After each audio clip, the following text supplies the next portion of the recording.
Eh, A la pero mañana también se habló, en Radio 10 se habló a la mañana de eso también. puede ser, sí, porque eso sucedió a las 6 de la mañana, además. Qué vergüenza. Es una cosa, pero que no se puede Es un horror, es un horror. Realmente, Pobres no, criaturas, el trauma que les queda, pobrecitos, qué cosas. no, es una cosa horrible e impensable para que en la Argentina pueda pasar una cosa así. Y bueno, si las tasers son pistolas de agua, eso puede pasar también. Criticaban lo de Chile. Sí, Sí. bueno, es tal cual lo de Chile, lo de Iquique. Pero ¿qué era? ¿Una parte de la villa, digamos, que Sí, no estaba...? una zona que la policía rodeó y la arrasó con topadoras primero y después le prendieron fuego. Ah, Le prendieron fuego a las casas. ah, Es una cosa, pero que ni los nazis lo hubieran hecho mejor. qué desastre. Discúlpame, Juan Pablo, pero sinceramente me siento superado. No sabía nada. Que acabo de ver. No, yo tampoco, mira. ¿Cómo no? No escuché hoy. No, yo tampoco lo había escuchado. No, sucedió encima a las 6 de la mañana. Claro. Que los chicos Bien estaban durmiendo, una cosa, pero sí, no, es muy loco, muy demencial. Yo diría de otra cosa, muy HD. Sí, por supuesto. Estamos bajo una reacción derechizada tremenda, ¿no? Sí. ¿A dónde fue? En la Villa 31. En la Villa 31, encima. Sí, no precisamente, creo que en un costado, en un lugar que estaba deshabitado. Sí, sí, algo diferente, yo no estoy muy interiorizado. Es una parte que es como una extensión nueva, claro, o algo así que se va haciendo. Pero de todas formas, ¿qué puede justificar esta forma de acción? Nada. Como si fueran animales. Yo creo que ni a los animales se lo trata así. No, terrible. Ahora están diciendo que querían hacer una escuela y no hacen una claro, escuela seguramente. Seguramente. En la época de Sarmiento. Desde que sobre esa base una escuela, por favor. Una de las escuelas que había dejado Belgrano la guita para que la hicieran. Exactamente. 100 años después se hizo alguna. Realmente es indignante. cuesta quedarse al margen de esta barbaridad. No hay que quedarse al margen, por supuesto que no. No hay que quedarse al margen. Hay que tenerlo muy claro, difundirlo y que se sepa bien quiénes son. Sí, porque a esta gente no le entran las balas. Al gobierno de la ciudad tiene una protección, una inmunidad total. Y están creciendo encima. Y por más que yo realmente creo que el gran responsable es el gobierno de la ciudad, pero no lo eximo tampoco al gobierno nacional, porque ¿cómo puede ser, aunque sea una jurisdicción extraña para ellos, no importa, pueden permitir semejante barbaridad en este país? Sinceramente. Si más bien. Sucede en Tartagal, que el gobierno ni ¿no? se entera, pero esto sucediendo a metros de la Casa Rosada, ¿cómo pueden permitir? No lo entiendo, sinceramente no lo entiendo. Pero fíjate la contrapartida de Alemania, que expropia propiedades. Sí, justamente. ¿No? Baja los precios del mercado, interviene y... Para que bajen los alquileres, así es. No podemos decir que es una revolucionaria Merkel, ¿no? Más vale que no.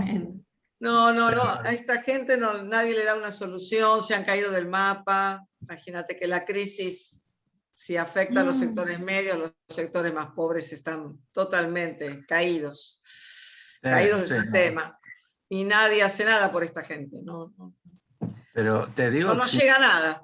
Me cuesta salir del shock que me produjeron esas imágenes y sobre esa nena que tan espontáneamente dijo porque además es absolutamente metafórico lo que dice. A mi mamá le rompieron el inodoro. Ustedes pueden imaginar a qué puede estar refiriendo esa nena con esa imagen, ¿no? Increíble, increíble. Pero bueno. Pero los votantes de Larreta van a decir, está muy bien, no pueden ocupar. Claro. Para eso me lo quedo Sí, yo. es probable. Los de Larreta y no Larreta, porque la Reta y todo lo que viene después. Todo lo que nos Ah, rodea. ah, Porque la Reta tiene el 50, pero la derecha sacó un 70, entonces hay otro 20% mucho más extremista. terrible, Tal cual. terrible. Tal cual. Vidal, Claudia, por Mario, favor. Van a sumar, van a sumar. alguien escribió que esto lo hace el Poder Judicial y la Policía de la ciudad, que el Estado Nacional solo puede repudiar el hecho. Es cierto, es parcialmente cierto, pero hay hechos de barbarie que el gobierno nacional no puede permitir, por más que sea una jurisdicción que no le corresponde. No pudo haber una No se mediación, puede, una porque- intermediación. Claro, Claro, la declaración, aunque sea, mira, ya no pido tanto. sí, realmente es ¿Qué lamentable. sociedad se construye hacia al futuro, ¿no? Porque todos estos niños, estas familias, ¿qué sociedad se está construyendo, no? Sí, Sí, hablemos de después no seguridad nos después, extrañemos. dale con la seguridad. No nos extrañemos si alguno de estos niños sale con una ametralladora y mata a 20 en Y algún momento claro, de vida, Sí, ¿no? obvio. Realmente todo tiene un porqué, ¿no? Pero bueno, Claro que sí. disculpen que Los voy, luego de el este tema. momento de desahogo, los voy muteando, ya estamos casi todos.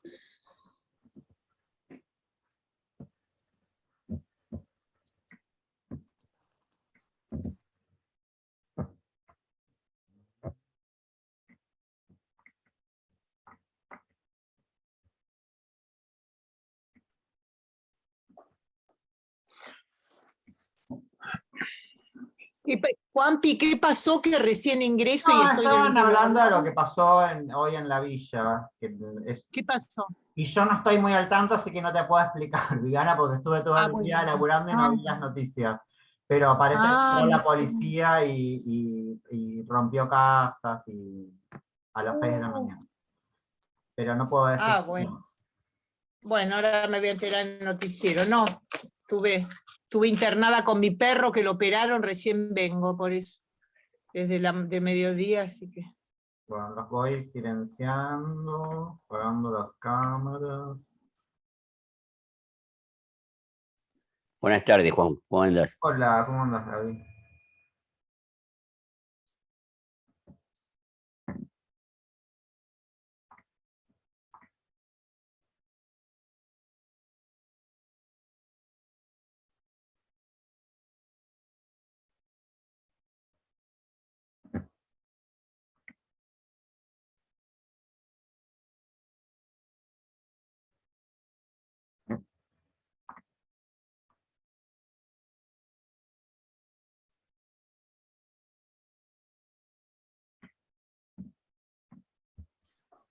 Bueno, creo que los tengo a todos.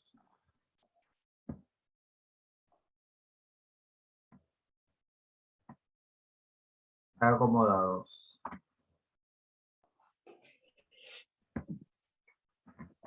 Bueno. Ahí está.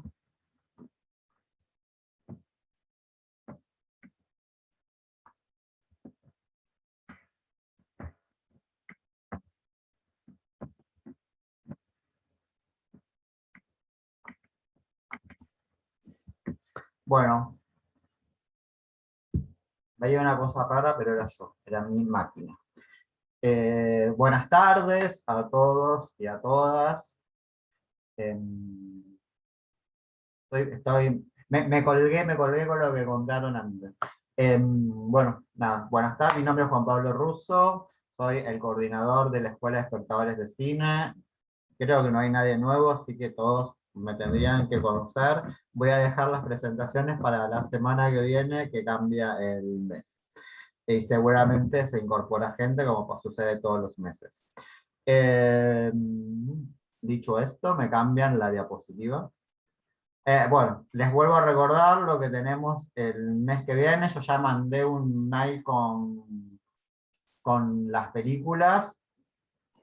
Primeramente, la primera clase, vamos a hacer una clase especial sobre la obra de Lucrecia Martel, a propósito del estreno de Terminal Norte, que es un mediometraje que se estrenó hace poquito en la plataforma Contar, y bueno, como Lucrecia estrena como muy de vez en cuando, aprovechamos para, y es una de las directoras argentinas más interesantes que tenemos, reconocida mundialmente, vamos a aprovechar para analizar su obra, que también se cumplen 20 años de La Ciénaga. Les recuerdo que La Ciénaga está para ver completa en YouTube, y si alguno no vio Sama y le interesa verla, la subieron este martes a la plataforma Cinear Play. Que la pueden ver en cualquier momento desde cualquier dispositivo de manera gratuita. Así que bueno, yo calculo que todos ustedes la tienen que haber visto ya. De hecho, en la escuela presencial hace unos cuantos años la analizamos, pero bueno, si alguno la quiere volver a ver, está para ver desde esta semana en Cinear.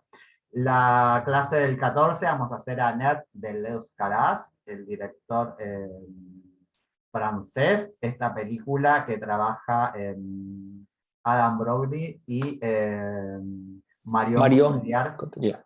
Claro. Brody es el doble de Emiliano, así que acá está aparece con el pelo largo, así que bueno, pueden imaginarse a Emiliano con el pelo largo. Y con un poco más de plata que yo. Con un poco más de dinero, claro. La clase del 21 vamos a hacer Cry Macho, que es la película de Clint Eastwood, que si alguno la quiere ver en el cine, todavía la están dando, se estrenó hace exactamente hoy 2 jueves. Igual yo se las mandé, pero como sé que hay gente que le gusta ir al cine y ver las películas de manera presencial, está en algunos cines, no me pregunten en cuál, porque la verdad que no sé, pero nada, busquen en la cartelera que tiene que estar, porque nada, no hay mucho tampoco para ver. Y la última clase vamos a hacer un seminario sobre Andrei Tarkovsky, el director ruso, a partir de un documental que se estrenó no acá en la Argentina, sino se estrenó mundialmente, acá no llegó, que se llama Andrei Tarkovsky, Emiliano, que me olvidé. Una plegaria cinematográfica. Una plegaria cinematográfica. Bueno, nada, estas son las 4 clases que tenemos en el mes de octubre. Dicho esto, vengo con algunas recomendaciones para los que quieran ir al cine presencialmente en salas. Se acaba de estrenar una película muy interesante y muy cinéfila que se llama Una educación parisina. En realidad el título original es Le Provinciens, que serían las provincias, y es acerca de un chico que vive en Lyon, es una película francesa, se estrenó en el Festival de Berlín en el 2018, acá recién llega. Cuenta la historia de un joven de Lyon que se va a estudiar cine a la Sorbona en París. Y bueno, y a partir de ahí todo el entramado de relaciones cinéfilas y de una película iniciática y de crecimiento que va teniendo. Es una película muy cinéfila y muy literaria, con muchas referencias a películas, cineastas, libros, autores. Así que bueno, aquellos que les gusta el cine, es la historia es convencional, es el crecimiento, la típica historia de joven en una ciudad de París a fines del siglo pasado, todo el periodo iniciático hacia la vida, de amistades, relaciones ocasionales y el crecimiento que va teniendo el personaje. mientras va estudiando cine.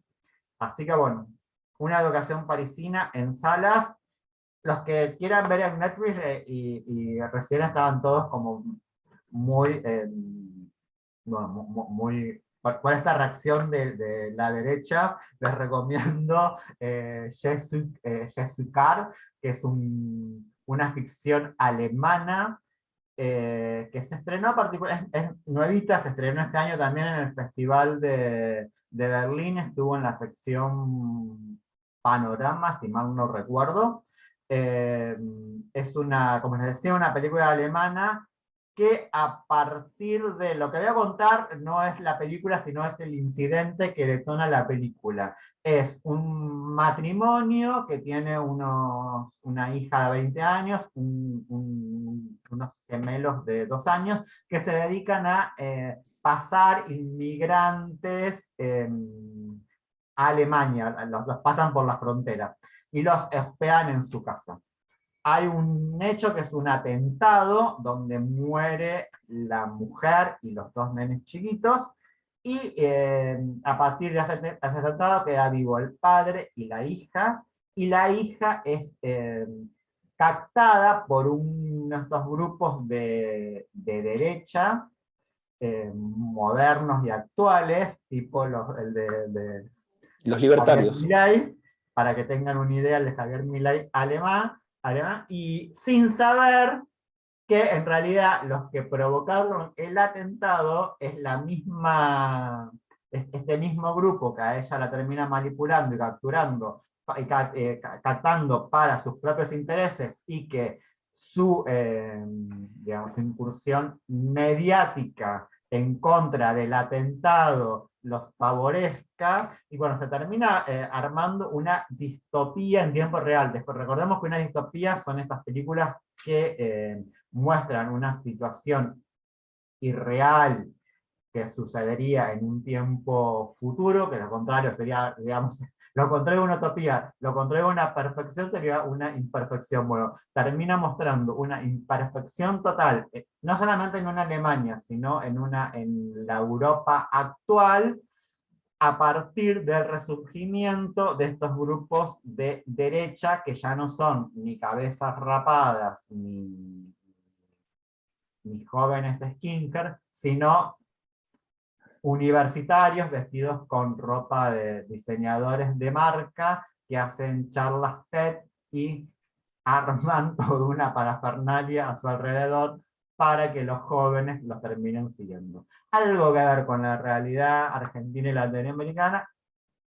Ustedes, si la ven, sabrán decirlo. Se llama Jesuit Car, se estrenó en Netflix la semana pasada, y no, a ver, no es una gran película desde lo formal, por así decirlo, es bastante clásica, para nada rupturista, como muy, muy lineal, pero es interesante por lo que cuenta, más allá de por cómo lo cuenta. Y la tercera recomendación que tenemos en cine es Nocturna, que como la vi a Emiliano, la va a recomendar él, no yo. Yo los abandono y los veo al final de la clase. Voy a anular el chat y me voy a anular a mí mismo. Hasta luego. Bueno, buenas tardes. Nocturna es la última película de Gonzalo Calzada, director que suele hacer películas de terror fantástico.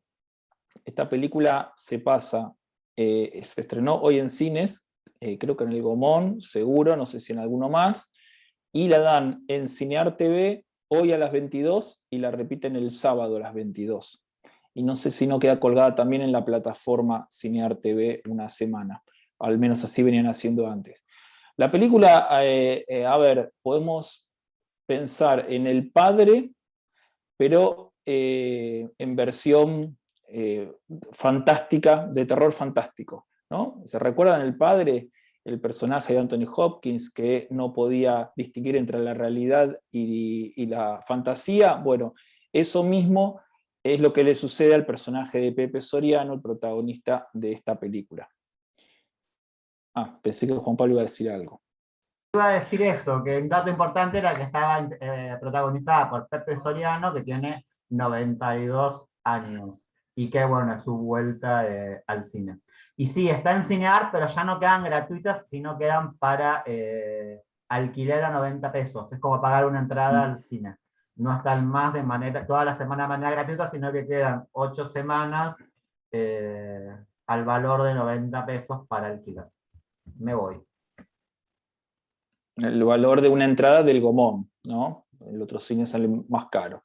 Pero bueno, así como Clint Eastwood filma a los 91 años, nosotros tenemos a Pepe Soriano, que es nuestro Clint Eastwood, que filma a los 92. Bueno, está muy bien. La película tiene estas cosas de thriller fantástico, por momentos de terror, por momentos melodrama, ¿no? Al nivel de Culebrón.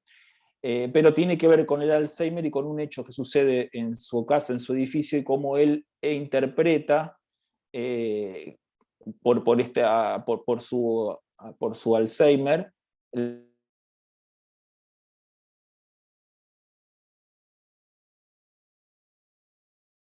cabezas que tiene la trama, así como pasaba con el padre, que se duro, termina de Emiliano. comprender al final. Emiliano, estás Juan duro. Pablo, ¿vas a decir algo?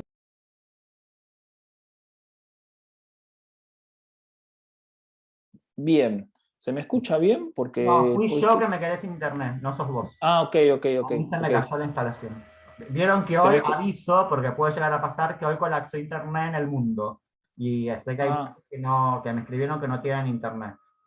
A mí no me había pasado hasta este momento que se me acaba de caer internet. Así que bueno, si no me ven, es que a mí se me cayó internet. bueno. Bueno, hoy vamos a hacer este seminario que es una novedad porque nunca lo hicimos y bueno, téngannos un poco de paciencia, vamos a ver cómo nos resulta. Lo armamos con mucho amor, con Fede, creemos que les va a gustar tanto como a nosotros y se llama Las películas que nos formaron, ¿no? Vamos a hacer un recorrido por una serie de películas que nos formaron, que quiere decir que son películas que fueron importantes para la historia del cine, son importantes para la historia del cine y para el lenguaje, el avance del lenguaje cinematográfico. Que esto es independiente de si nos gustan o no nos gustan, ¿no? Las películas como por sí mismas. En este sentido vamos a hablar en este caso, en la clase de hoy, porque pensamos hacer en el futuro otras clases con estas características. Vamos a hablar en esta clase de cine americano entre 1900 y 1955, que es lo que se entiende y determina como cine de narración clásica, ¿no? El cine industrial, comercial de la primera mitad del siglo XX, como el cine de narración clásica. Vamos a ver cuáles son las películas. Por supuesto, hicimos una selección. Ustedes vieron este documental de Martin Scorsese, que les pasamos, que es un documental brillante, brillante por la capacidad que tiene Scorsese de hablar de la historia del cine de manera didáctica.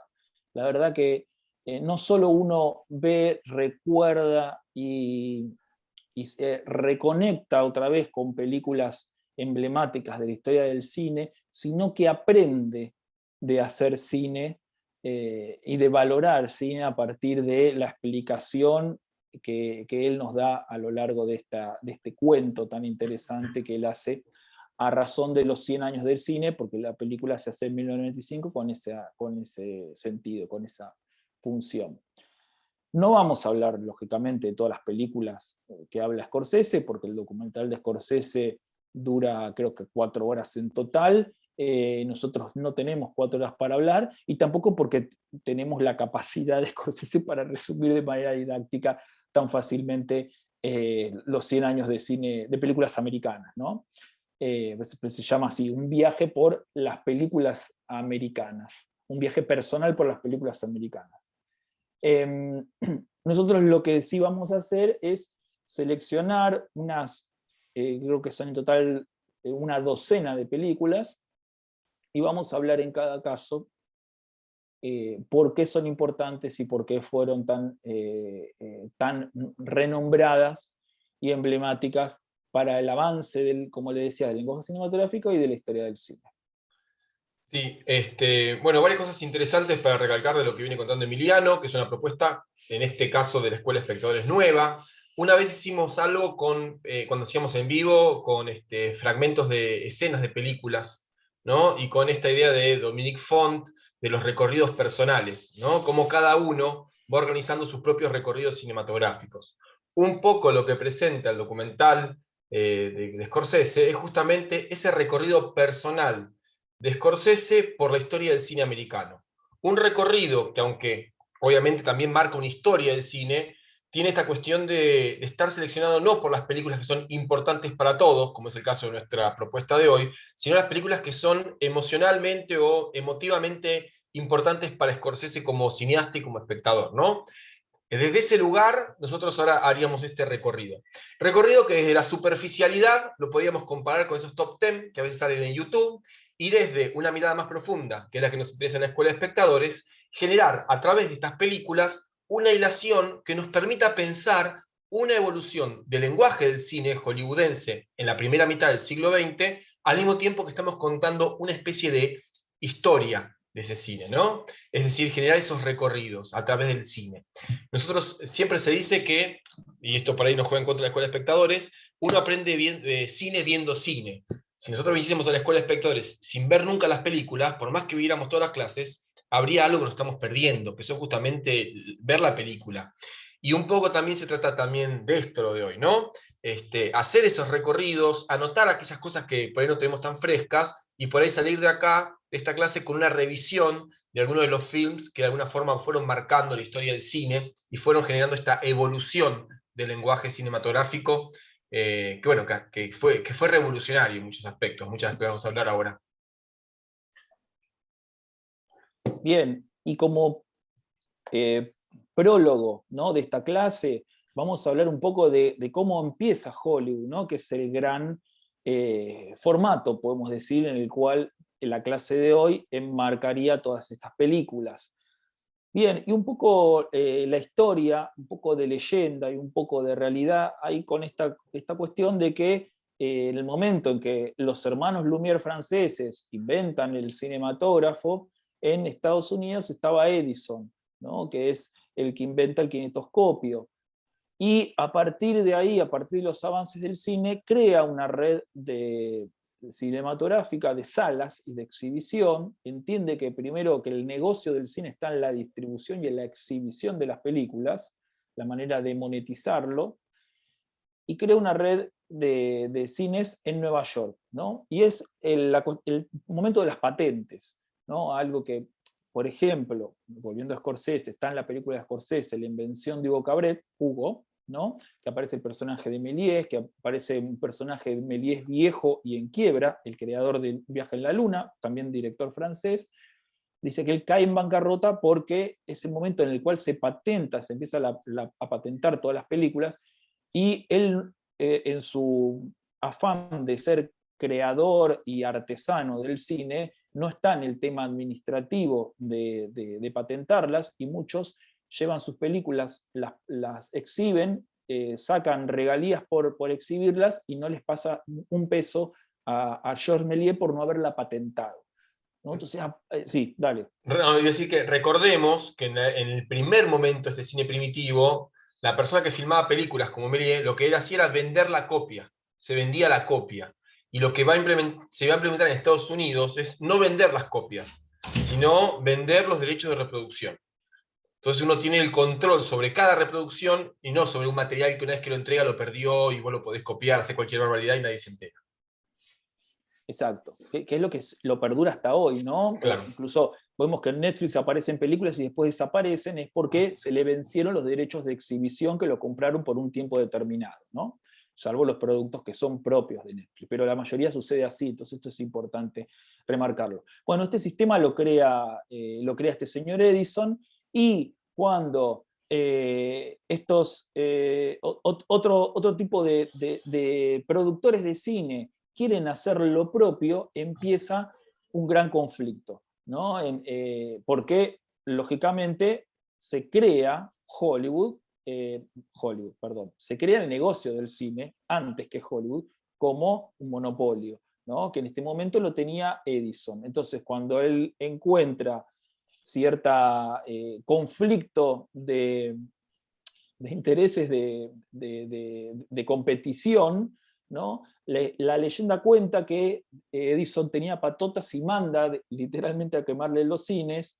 Esa es la leyenda, y la historia que aparece en los documentos es la de la guerra de patentes, ¿no? Que por motivo de una película que se llama, ahí aparece el nombre, The Squad Man, película que no sé si existe, yo sinceramente no la vi, que se empezó a filmar hasta 1913, se van a filmarla al desierto, ¿no? Entonces se toman el tren y van hacia el desierto con esta intención de filmarla. Llegan hasta una estancia, no los convence, siguen con el tren y terminan en un pueblito aislado en el medio de la nada de la costa este que se llamaba Hollywood, ¿no? Entonces ahí, de manera muy precaria, arman una suerte de estudio y empiezan a filmar esa película, y ahí crean ahí aparece Motion Picture Patent Company. Esta era la compañía que crea Edison, esta es la compañía que crea Edison para manejar ese negocio de la exhibición. Y como él tenía el monopolio, estos directores, estos productores de cine, que eran en su mayoría judíos, ¿no? Se ven como, la historia cuenta que por esta película, la leyenda cuenta que por las patotas, se ven obligados a huir a la otra punta de Estados Unidos, ¿no? De Nueva York a Los Ángeles, a armar allá sus productoras, sus estudios de cine, al que terminan llamando Hollywood. Primero se llamó Hollywoodland, como ven en el cartel, y después se terminó simplificando en Hollywood, ¿no? Bueno, y ahí aparece este gran, que se termina convirtiendo también en un monopolio del cine, luego de Edison, la meca del cine a nivel mundial. Hay algo de la dinámica de la creación instantánea de Hollywood, ¿no? De ir y montar un negocio, montar una ciudad para hacer un negocio, para desarrollar una actividad, ¿no? Una actividad que, por ejemplo, se parece mucho a lo que pasó también con Las Vegas. Escaparse hacia un lugar donde las leyes que los están perjudicando no los toquen, ¿no? Si en la costa oeste, la costa este, perdón, Edison tenía el control de las patentes y en esos estados tenía el poder jurídico para poder sofocar su actividad, ellos se van bien lejos a un lugar donde puedan trabajar sin ese sofocamiento legal, ¿no? que Edison promovía.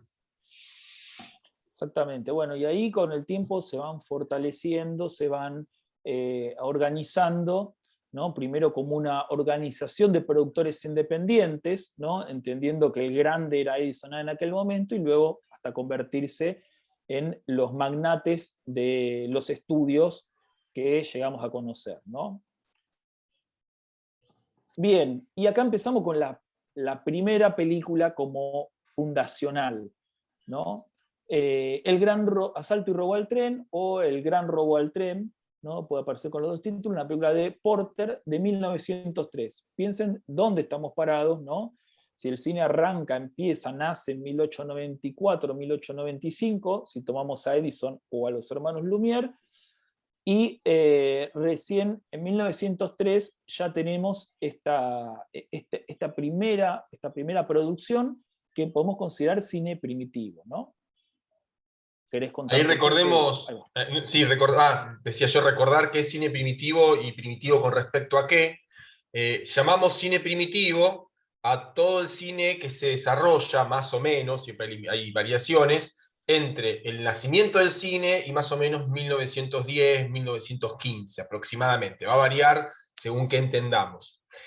¿Qué sería el cine primitivo? Es un cine que tiene, vamos a decir, una gramática intuitiva. Es decir, no hay reglas claras de cómo se filma una película, cómo se utilizan los tamaños de plano, que se utilicen tamaños de plano, porque recordemos, por ejemplo, el cine de Méliès, que directamente trabajaba sobre un cuadro fijo, a modo de mirada teatral, donde se desarrollaban secuencias completas o escenas completas en un solo cuadro fijo, sin cambios de toma, sin fragmentación del espacio. Era un cine, por eso, primitivo, precario en sus elementos, y los pocos elementos expresivos que aparecía eran cosas que intuitivamente y de forma no, vamos a decir, institucionalizada, no serializada, desarrollaban por su creatividad los diversos directores. Pero no existía una forma de filmar. A esa forma, a esa gramática cinematográfica, la teoría la llama MRI, modo de representación institucional, que se opone al modo de representación primitivo en la idea de que aparece, digamos, ¿por qué institucional? Porque aparece una regla gramatical de la construcción de la imagen cinematográfica, a la cual nosotros en el día a día la llamamos los modos de representación del cine clásico, que es básicamente lo que se va a desarrollar en Hollywood y Estados Unidos en el primer periodo. Es decir, se van a establecer las reglas de construcción del espacio, la regla de la construcción y el valor emocional de cada plano. Se va a establecer la estructura narrativa, se va a establecer el sistema de protagonistas, que después se va a transformar en un sistema de estudio, en un sistema de estrellas, de Star System, ¿no? Reconocer un protagonista y empatizar con ese protagonista. Vamos a hablar un poco de todo esto. Esos elementos se van a ir desarrollando en ese periodo. Y justamente Asalto y Robo al Tren es una película que podríamos llamar una película bisagra, una película híbrida entre ese lenguaje primitivo y ya teniendo ciertos elementos que estaban hablando de lo que se iba a venir, lo que estaba gestando en Estados Unidos, para crear un modo de representación con unas reglas determinadas, ¿no? Más o menos esa sería la diferencia entre estos dos tipos, estas dos ideas teóricas. Claro, la película está a mitad de camino, ¿no? Entre ese lenguaje que se estaba consolidando y el lenguaje finalmente consolidado. Acá tenemos el afiche del Gran Robo al Tren de aquel momento y vemos que Edison Film, ¿no? Es una de las películas que pertenece a Edison como productor y empresario del cine de aquellos tiempos, ¿no? Recién hablamos del dominio que tenía en Nueva York del cine Edison, ¿no? Bueno, Claro, acá tenemos anterior a Hollywood.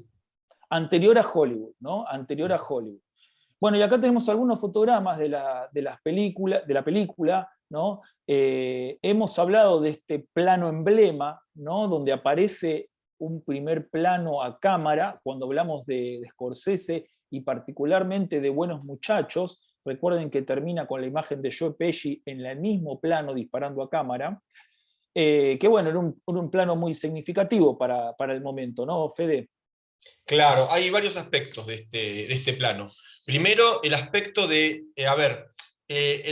¿cómo decirlo? La intención de espectacularidad de la imagen cinematográfica en el cine americano. ¿Qué quiero decir con esto? El cine americano tiene como una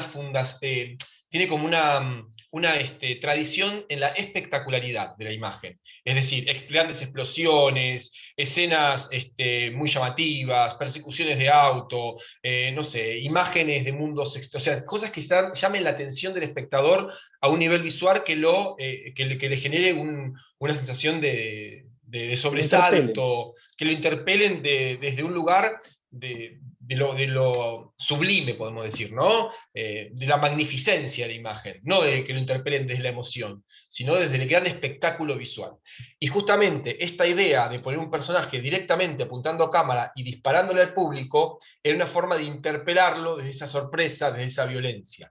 Algo parecido a lo que había pasado en 1895, cuando en París los hermanos Lumière habían presentado la escena del tren, ¿no? La llegada del tren a la estación, en un tren que llegaba y parecía que iba a cruzar la pantalla y caer entre los espectadores. Esa idea, ¿no? De espectacularidad, esa noción de espectacularidad en la imagen. Y por otro lado, ese fragmento estaba diciendo, sin palabras, en este lenguaje que estaba creciendo en el cine, esto es un western. En esta película va a haber vaqueros disparándose unos a otros, ¿no? Eso está diciendo, digamos, gramaticalmente esta imagen. Es decir, está identificando esta película con otro de los elementos centrales que va a tener el cine americano, que es el género. Y como dijo Martin Scorsese en el documental que vieron, si hay un género por excelencia norteamericano, ese género es el western, ¿no? A su vez, que la película en sí es también es como eso creo que está en la placa que sigue, por ahí, es como, si no me equivoco, ¿no? Pues por ahí me estoy adelantando yo. Es como, no está acá en la placa que sigue, pero es como es como el acontecimiento fundacional, no solamente del género de western, sino del género de policial, las películas de gángster, estaba acá adelante, las películas de gángster, es decir, abre el campo de todo lo que es el cine de acción y el cine de tiros, vamos a decir, ¿no? Claro, Desde el western, policial, etc. cuando todavía no estaban consolidados esos géneros como tales, ¿no? Cuando todavía no se trabajaba en el sentido de vamos a hacer un western, vamos a hacer un policial, vamos a hacer cine de gángster, como va a ser luego en Hollywood, ¿no? Entonces, esto es antes y era como la manera de la película de asentar las bases de determinado tipo de película.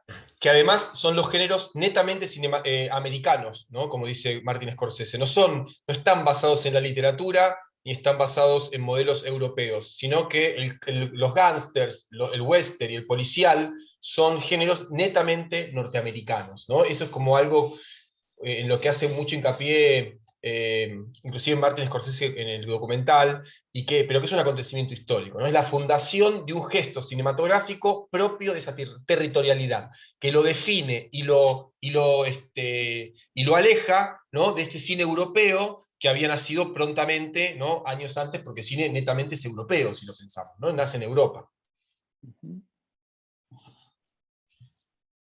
Y acá Bueno. tenemos algunas cuestiones como la profundidad de campo, o sea, la película tiene pocos planos, pero tiene algunos planos distintivos, ¿no? Entre ellos aparece la profundidad de campo, ¿no? La construcción en perspectiva, ¿no? Ahí vemos con las vías del tren en el plano, y por supuesto, salvo ese plano emblemático del que hablábamos antes, lo que vemos luego son planos generales, ¿no? Todavía no nos identificamos con un personaje particular, que es lo que se va a hacer más adelante en la historia del cine. Claro, por eso podemos decir, por un lado tiene planos, como lo que vimos anteriormente, la pantalla anterior, que eran un cuadro fijo, donde sucedía toda la acción en un cuadro fijo, en forma plana, como si fuese una imagen teatral.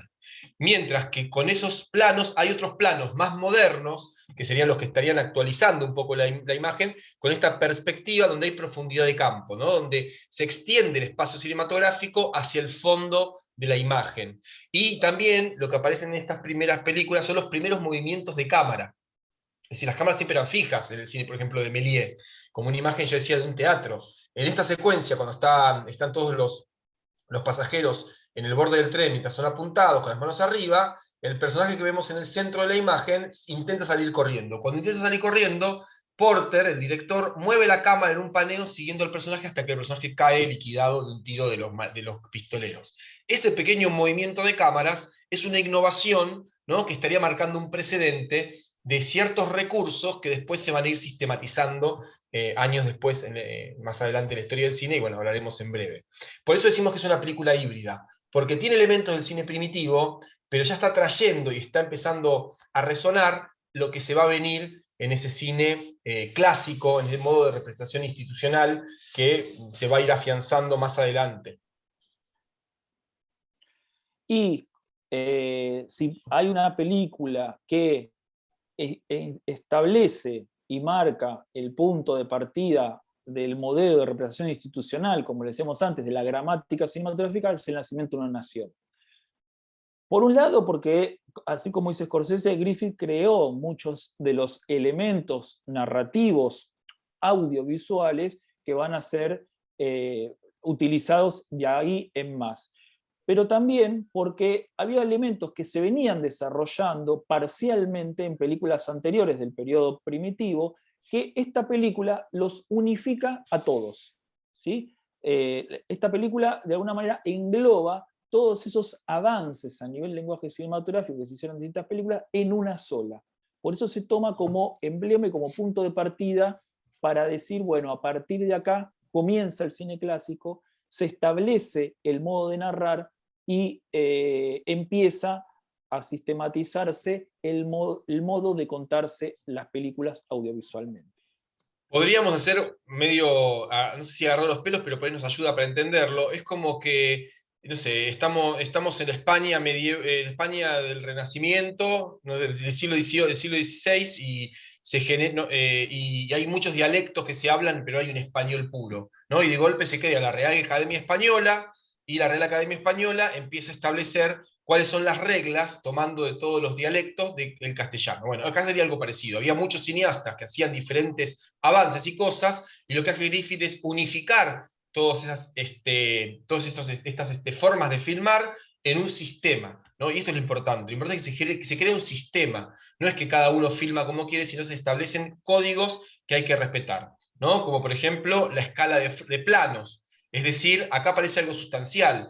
En la película de Griffith no hay protagonistas. ¿Por qué no hay protagonistas? Porque no podemos identificar a los personajes. Hay un grupo, una masa humana de maleantes, y hay una masa humana de personajes con el sheriff que persiguen a los maleantes.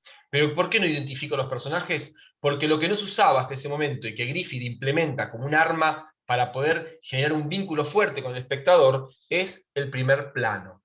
Con el primer plano aparece el rostro del protagonista, y el espectador genera un vínculo con este personaje con el cual se va a desarrollar. Y al aparecer el protagonista, aparece el Star System, porque yo empiezo a reconocer a los actores de cine que se transforman en formas famosas. Dejan de ser figurines en una pantalla para transformarse en un paisaje del rostro con el cual yo me identifico, ¿no? Ese sería como un avance extraordinario que va a tener Griffith. Por eso se llama el plano expresivo, el primer plano, ¿no? A partir de la expresión del rostro del actor, nosotros podemos saber qué piensa y qué siente ese personaje, y por lo tanto identificarnos como espectadores con él, ¿no? Y esto va a ser fundamental. Y la escala de planos, ¿no? Como decía Fede, primer plano le va a seguir, mejor dicho, primero al revés. El plano general lo va a seguir un plano entero. De ese plano entero vamos a empezar a fraccionar al cuerpo humano en un plano medio, plano americano, y por supuesto va a terminar en el primer plano, ¿no? Con todas estas características.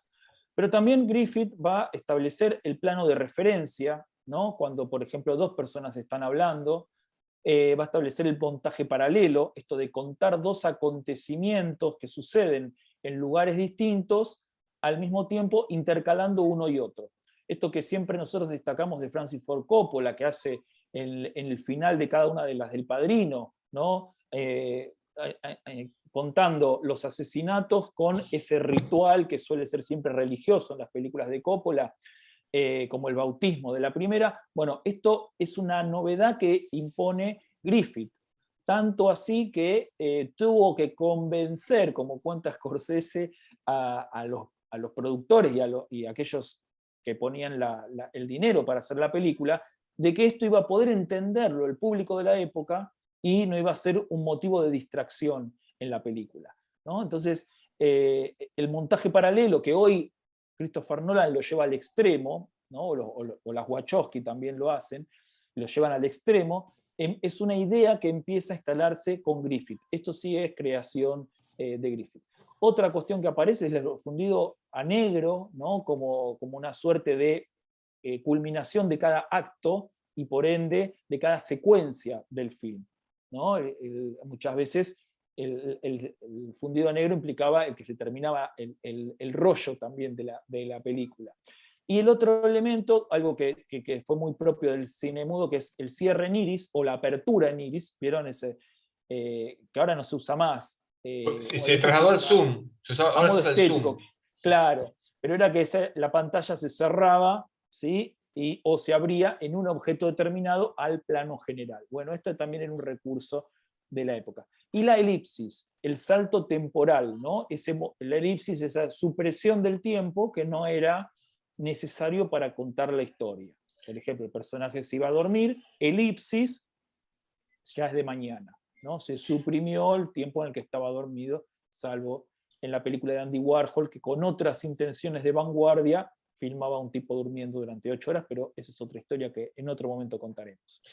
Bueno, y volviendo al plano de referencia, ahí teníamos dos fotogramas, ¿no? Que corresponden a la escena de la película de El nacimiento de una nación, del asesinato de Lincoln en el teatro.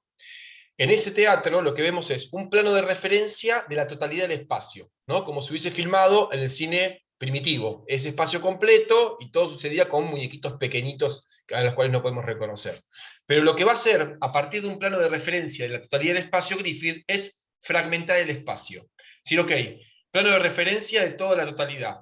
Después me voy a los protagonistas, sentados en la butaca. Vuelvo al plano de referencia. Después me voy al balcón, que está sentado el presidente Lincoln. Vuelvo al plano de referencia de la totalidad. Después me voy a los actores en el escenario. Establece un código de un plano con el cual yo me refiero, o sea, identifico la totalidad del espacio, y después empiezo a fragmentarlo en pequeñas imágenes que entendemos suceden dentro de ese gran espacio. Esta idea, que hoy es tan simple y está tan naturalizada, fue una gran novedad, ¿no?, en el momento en que Griffith la aplica, ¿no?, porque realmente podía hacer que se puedan narrar muchas más cosas y que podamos ver muchos más detalles que antes quedaban inadvertidos. Bien, y el otro gran tema por el cual la película es una película fundacional es por la construcción de la épica cinematográfica, ¿no? Esto que hablamos de que está muy asociado al cine de Hollywood, ¿no? La épica cinematográfica, la película de reconstrucción histórica, acá está hablando de la Guerra de Secesión, está hablando del asesinato de Lincoln, y a la vez, o sea, contar la historia con mayúsculas, y a la vez contar una historia de amor que, como una segunda línea narrativa, se va intercalando, ¿no?, para construir los anhelos de ese protagonista. Algo muy destacado al tiempo de hoy, en la actualidad, es la ideología de esta película, que ponía en un lugar supremo al Ku Klux Klan, ¿no?, como los libertadores, los grandes constructores de este país. Algo muy criticado, lógicamente, al punto que llegó a tener una remake protagonizada, que acá no se estrenó, que también se llama El nacimiento de una nación, que ya con una ideológicamente opuesta, ¿no? Contando como la historia de los afroamericanos en Estados Unidos, o sea, completamente distinta, ¿no? O sea, la fundación de esa nación, pero desde una óptica completamente diferente. Se consigue en internet. Pero no es casual que el gran cine norteamericano, el gran cine de Hollywood, pensemos en las películas que suelen ganar los Oscars, ¿no?, tienen estas características: 3 horas de duración, reconstrucción histórica, cuentan un acontecimiento de la historia reciente, recomponen valores patriotas y cuentan una historia de amor para atravesarla, ¿no? Algo muy, muy propio de todo esto. Bueno, acá está un poco toda esta idea, ¿no? Pero bueno, no es casual también que, más allá de todos sus valores cinematográficos y de todas sus creaciones a nivel gramática cinematográfica, que la película las tiene y que a partir de ahí se instalan, también aparece el tema de la película y la ideología de la película como emblema para entender y hablar de lo que va a ser el cine clásico de Hollywood de ahí en adelante. Spike Lee lo destaca muy bien en la película Los infiltrados del Ku Klux Klan, ¿no?, donde dice: no solamente esta nación se fundó en base al racismo, sino que además la historia del cine americano se fundó en base a una injusticia racista, ¿no? La película fundacional es una película que tiene como héroe al Ku Klux Klan, ¿no?, que defiende a los blancos de los perversos negros liberados por la irresponsabilidad del norte. Digo, desde ese lugar se funda el lenguaje cinematográfico del cine hollywoodense. Y Spike Lee eso lo hace notar, ¿no?, porque hay como un reflejo de la propia historia americana en la propia historia del cine americano. Es muy interesante, recuerden en Los infiltrados del Ku Klux Klan, que la pueden ver en Netflix, para que no la vio, es una película muy recomendable. Hay una secuencia donde todas las personas del Ku Klux Klan, después de hacer su ceremonia, ven el nacimiento de una nación en la pantalla gigante como acontecimiento. Y festejan como si fuera un partido de fútbol, ¿no? Sí. La vanaglorian. Y algo que me estoy dando cuenta ahora, sinceramente, que esto que ven que acá dice fundada sobre, digamos, el nacimiento de una nación, está el título de la película, después dice Thomas Dixon, The Klansman. La película El infiltrado del Klan de Spike Lee se llama The Blanksman, ¿no? Está como parafraseado el título del libro en el cual se basa el nacimiento de una nación, ¿no?, que es el clan, el hombre del clan, pero el hombre negro del clan sería en la película de Spike Lee. Y otro con tema, esto no me había dado cuenta que refería el título original de la película de Spike Lee, ahora lo estoy asociando. otra cosa también a tener en cuenta es que aún en su momento histórico, Griffith fue cuestionado por el contenido de su película, por una parte del público, de la opinión pública, de la prensa, y él, para demostrar que no es un intolerante, ni que es una persona con malos recursos, su próxima película se llamó Intolerancia, y en esa película cuenta en un montaje paralelo magistral 4 momentos históricos de la historia de la humanidad donde el hombre fue intolerante, para demostrar que él no fue tan intolerante, ¿no? Uno es, creo que el tema de los egipcios los israelíes en Egipto, y así toma diferentes momentos bíblicos para narrar. Sí, donde lleva esta idea del montaje paralelo a otra dimensión. Ya no cuenta dos historias que suceden al mismo tiempo, sino que son dos historias que suceden en tiempos distintos, ¿no? Y las va cruzando, ¿no? Otro recurso también novedoso para la época.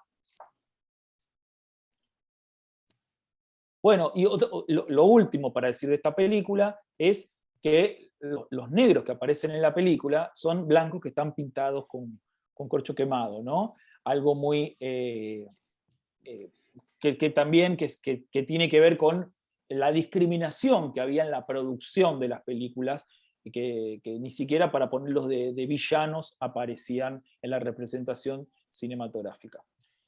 Ahí tenemos otra historia del cine americano que tiene que ver con la representación del afroamericano en Estados Unidos. Desde el negro pintado con, ¿no?, el blanco maquillado, hasta el primer Oscar a una mujer negra por hacer de mucama, en la película Lo que Vito se llevó, ¿no?, pasando a las últimas reivindicaciones, como por ejemplo, no sé, Luz de Luna se llama, ¿cómo se llama la última película? Sí, Luz de Luna, ¿no? Hay toda una historia de la representación y de la posibilidad de autorrepresentarse y de qué forma representarse en el cine americano por los afroamericanos, que podría ser un seminario sobre eso, desarrollando todo el desarrollo de esa representación en el cine americano en todo el siglo XX. De hecho, en esta película que ustedes ahora vamos a hablar ahora, que se llama El cantante de jazz, que es la primera película sonora, ahora vamos a ver las características, también el protagonista es un hombre blanco, Al Johnson, que se pinta la cara de negro, en este caso, para poder cantar en los clubes de jazz, ¿no? Donde, o sea, con otra connotación, no para ponerlos como villanos, pero también aparece la idea del negro pintado, ¿no? Por eso también hace Spike Lee una película, Van Busley, creo que se llama, que también está en relación con esto, ¿no? Esta famosa idea de el negro con la cara blanca, ¿no? Viene de esta película. Y acá en la película, a nivel cinematográfico, vemos que acá dice, debajo del título que se ve en el afiche, con Vitaphone. Vitaphone era el sistema de discos sincronizados con el cual se estrena la película, que es el antecedente al sonido óptico. El sonido óptico es el que se logra grabar en la misma cinta que se graban las imágenes, el sonido. Antes que eso, que es lo que muestra de manera paródica el Cantando bajo la lluvia, se grababa el sonido en discos de pasta, ¿no? Y se reproducía, ¿qué pasa? Tenía que reproducir el celuloide con las imágenes al mismo tiempo que el disco de pasta para que salga sincronizada la vocalización del actor con el sonido de la película. Esta película es un híbrido también, como estábamos mencionando antes con Asalto y Robo al Tren. Pero en este caso es un híbrido porque lo único que está musicalizado son las escenas musicales, las del canto, ¿no? La del cantante de jazz. El resto de la trama, donde se cuenta la historia de la película, es una película con todas las características del cine mudo, ¿no? Con intertítulos, con alusiones visuales, etcétera, etcétera. Lo único que está sonorizado es las canciones, ¿no? Estamos hablando de musical, y también es fundamental la importancia del musical, un género que viene de Broadway, del teatro de Broadway, pero que en la llegada, en la revolución del cine, en la revolución técnica del cine, con la llegada, la incorporación del sonido, va a ser fundamental para el desarrollo del séptimo arte de ahí en más, ¿no? Sí, así como la comedia física, slapstick comedy, ¿no?, que hacía Buster Keaton, que hacía Chaplin, etc., fue como el género por excelencia del periodo mudo. El musical va a ser, en los primeros 30 años del cine sonoro, el género por excelencia del sonido. Hay un periodista, crítico de cine argentino, que seguramente todos conozcamos, que se llama Claudio España. Yo siempre repito esto porque me pareció extraordinario lo que dijo en su momento, que en una clase en la Facultad de Filosofía y Letras, cuando yo estaba estudiando la carrera de artes, él dijo: cuando el cine pudo hablar, lo primero que hizo fue cantar, ¿no? Y obviamente, recordemos, La cantante de jazz no es una película donde la gente habla, sino que los primeros que escuchamos en el cine es a este hombre cantando. Que lo mismo pasa en el cine argentino.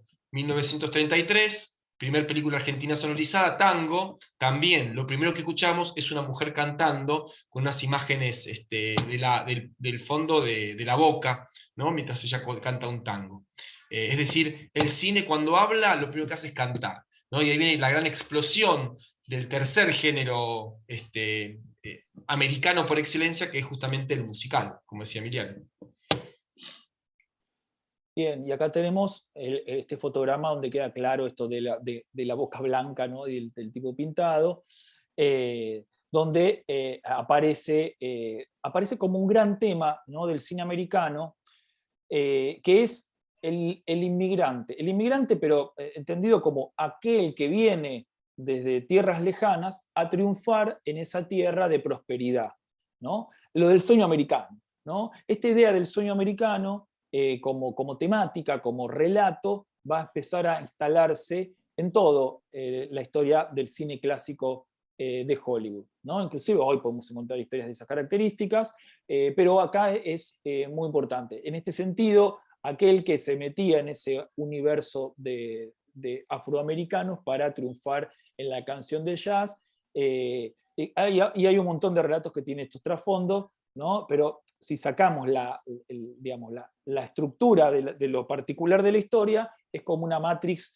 que se puede implementar a un montón de tipos de películas. Aparte, recordemos, Al Jolson era lituano, ¿no? Era un inmigrante lituano que hacía música de jazz, que era la música de la cultura afroamericana, ¿no?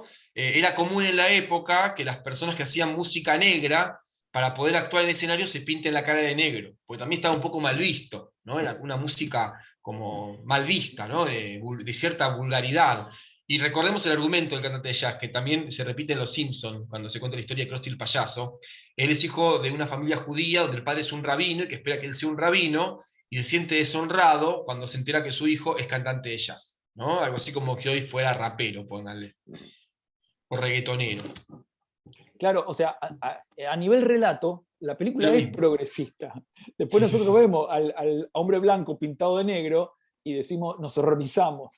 Pero en la intención con el espectador que quería empatizar la película, plantea algo como la estructura del cual este pobre hombre de familia viene, no lo deja prosperar en la vida, no lo deja cumplir su sueño, ¿no? Bueno. A Donald le pasó lo mismo, cuando el padre Donald, ¿te acuerdas Donald, en el cine argentino, pienso en los 70, que hay millones de películas con cantantes que son así? El padre millonario quiere que el hijo sea abogado, y Donald termina la carrera de abogacía, pero también se triunfa como cantor, ¿no? Es un poco ese argumento. Bien, y hay otro género que es maravilloso, que es el cine de terror. Un cine de terror que lógicamente tiene una base en la novela gótica, que lógicamente tiene un montón de características que en el cine mudo representó muy bien, ahora se me fue el nombre, este actor de las mil caras. John Lott, ya me sale. Sí, ya bueno, lo digo, el del fantasma de la ópera, ¿sí? Bueno, ese Lon Chaney. Lon Chaney, me acordé.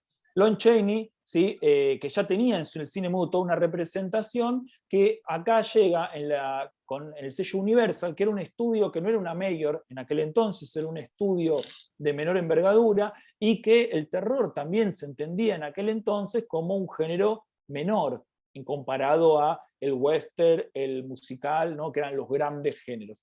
El terror entendido como un género menor, aparece esta famosa serie de la Universal, que fue tan icónica y emblemática, y ahí la importancia, y por eso también recuperamos esta película, porque aparece como un género netamente cinematográfico, ¿no? Algo que mencionaba Fede cuando estamos preparando la clase, que el público no relaciona a Frankenstein con la novela que le dio origen a Frankenstein, la novela de Mary Shelley, sino que lo relaciona con Boris Karloff, y con este Boris Karloff, ¿no? Con este Frankenstein con los tornillos en el cuello que vemos acá en escena. Y ahí la importancia de lo icónico que va a ser el cine para instalar en el cine de terror a sus grandes monstruos, que quedan como simbolizados y congelados en 1930, ¿no? Con esta serie de películas. La primera es Drácula, ¿sí? Acá yo tengo la remera con Bela Lugosi, acá lo pueden ver, siempre en relación a la clase, pero la segunda Frankenstein, la tercera va a ser el hombre lobo, la momia, y así sucesivamente, después se empiezan a cruzar, pero va a ser como la matriz de todo el cine de terror que vamos a ver después. Es como también, si... Sí, No, dale, perdón, dale. no digo decir, es como si toda la literatura la literatura de la novela gótica del siglo XIX, en la que la mayoría de estos personajes están inspirados, haya sido aplastada culturalmente por la imagen cinematográfica, que en el siglo XX se vuelve masiva, popular, accesible para todos, y construye un imaginario, ¿no?, de estos personajes a partir de lo cinematográfico. Y lo que tenemos en la historia del cine de monstruos, a partir de esto, es la cantidad de capas de representación una encima de la otra, basadas todas en este acto fundacional que es lo que le hace la Universal. Todo lo que entendemos de vampiros, de Frankenstein, de hombres lobos y de hombres invisibles, tiene que ver con lo que hicieron estas películas. Y de ahí en más se construye todo el imaginario. Al punto tal que en la década del año 90, 91, 92, no me acuerdo ya, cuando Coppola hace su versión de Drácula, lo que hace Coppola es ponerle el título a la película, el siguiente título: Drácula de Bram Stoker. Ese es el título de la película de Coppola. Bram Stoker es el autor de la novela de Drácula. ¿Por qué? Porque lo que ha decidido Coppola es: yo no me voy a basar en el Drácula cinematográfico.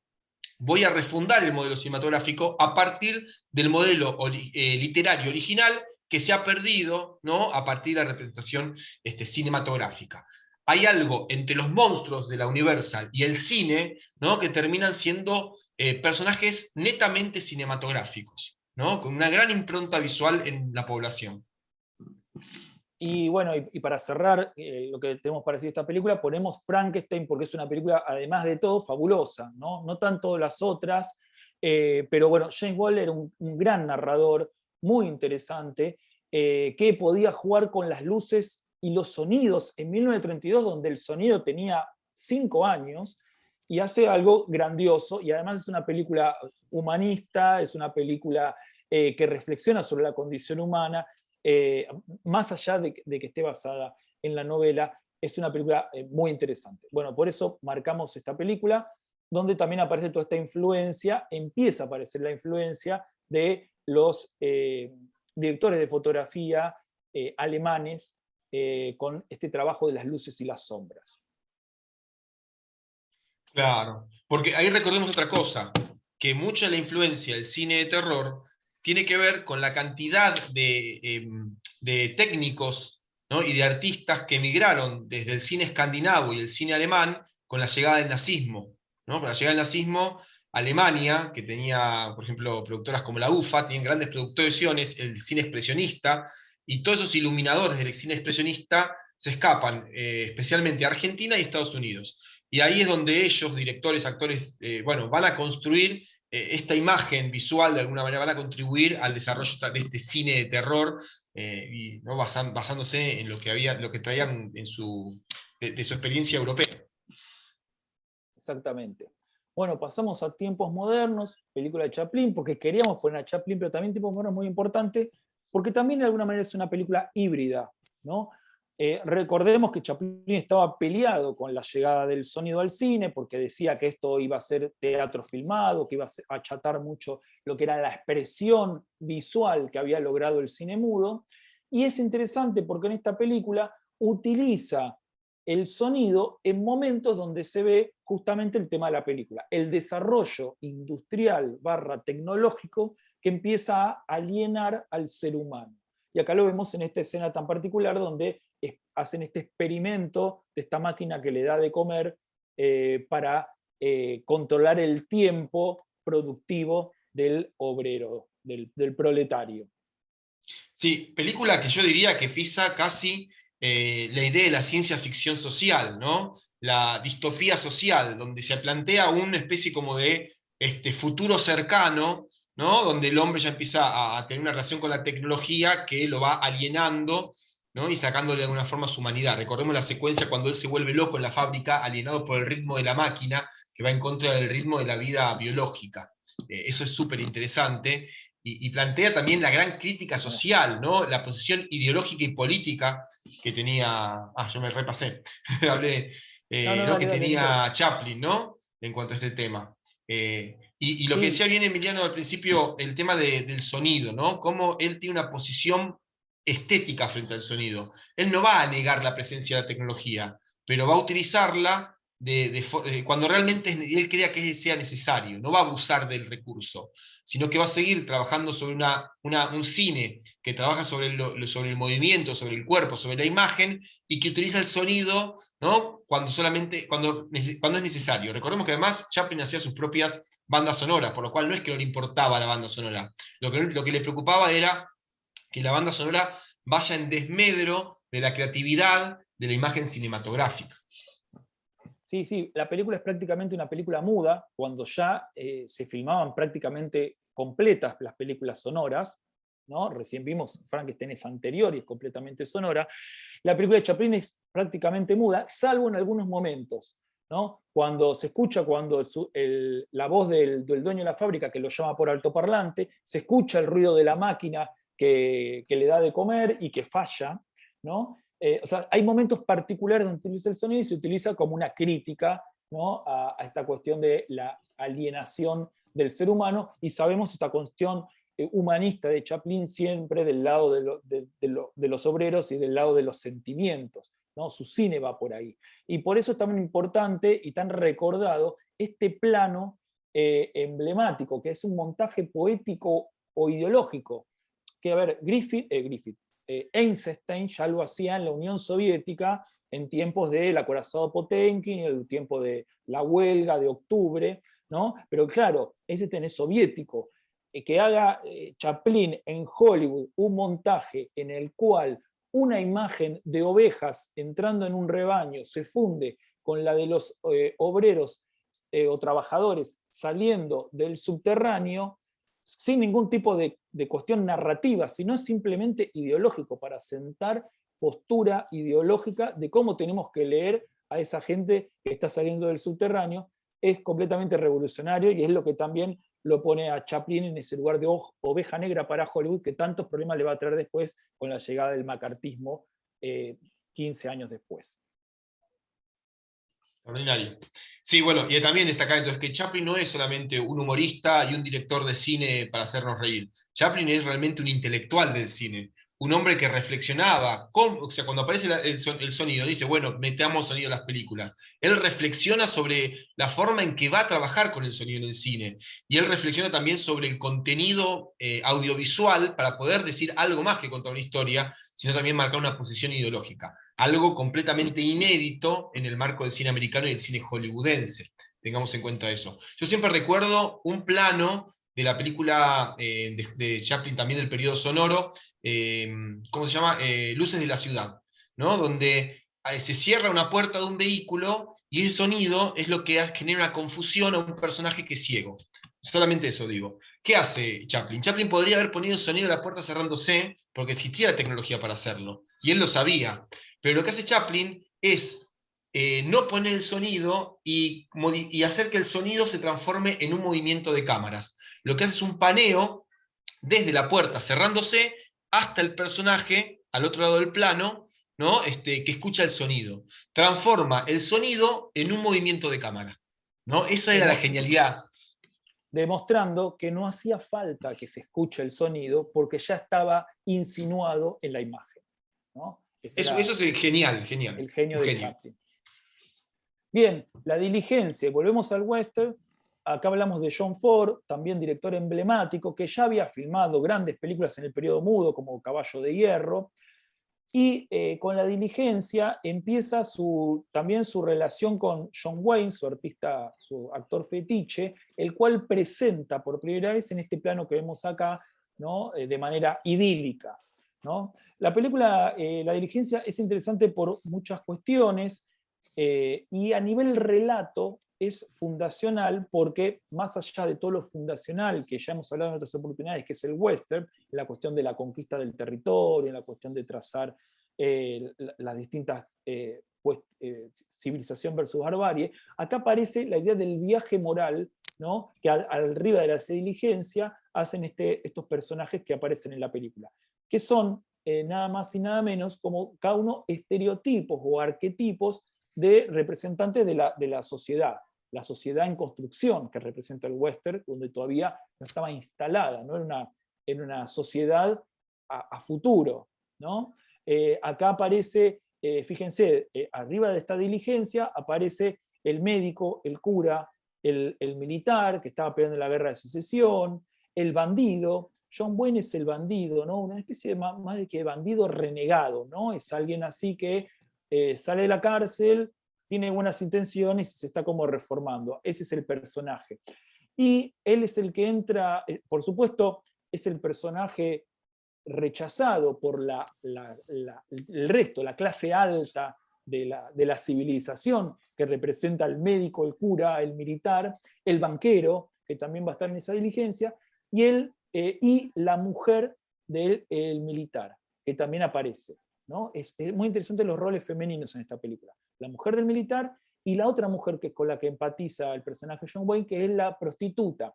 No está puesto en esos términos, es una película de 1939, pero se da a entender que es una mujer que no está casada, que es una mujer que eligió la mala vida. Y ahí es interesante cómo a partir de simbólicamente estos personajes en este viaje que hacen, se establece los modelos de el bien y el mal a seguir en esa sociedad norteamericana que la película estaba representando.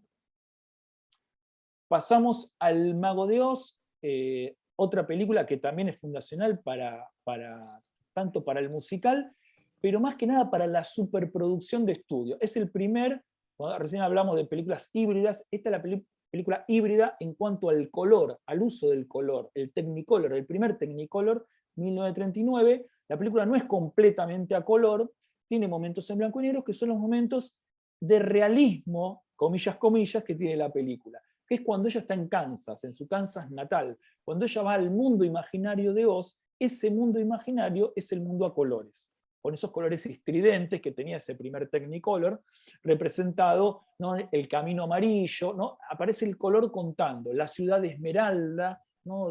Toda de verde, aparece el color contando. Y bueno, sí. No iba a decir que es brillante la propuesta de Victor Fleming, más en un momento. Totalmente. ¿Por qué? Porque lo que hace es transformar el elemento técnico del color, que en primera instancia es un elemento espectacular, porque le da más espectacularidad a la imagen, en un elemento expresivo que está en función de lo que se narra, ¿no? En blanco y negro es la realidad, la estancia en Texas, ¿no?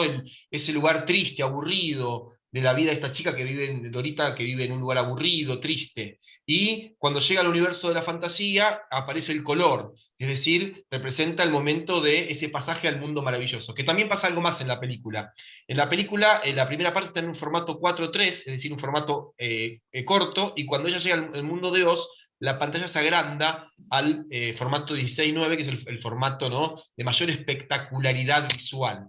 Que también es una forma simbólica de generar este pasaje, ¿no? El espectador entra a ver la película como la vio siempre, sin colores, blanco y negro, y en un momento determinado aparece la presentación del color como la nueva tecnología del nuevo cine, de la nueva imagen cinematográfica que acaba de aparecer.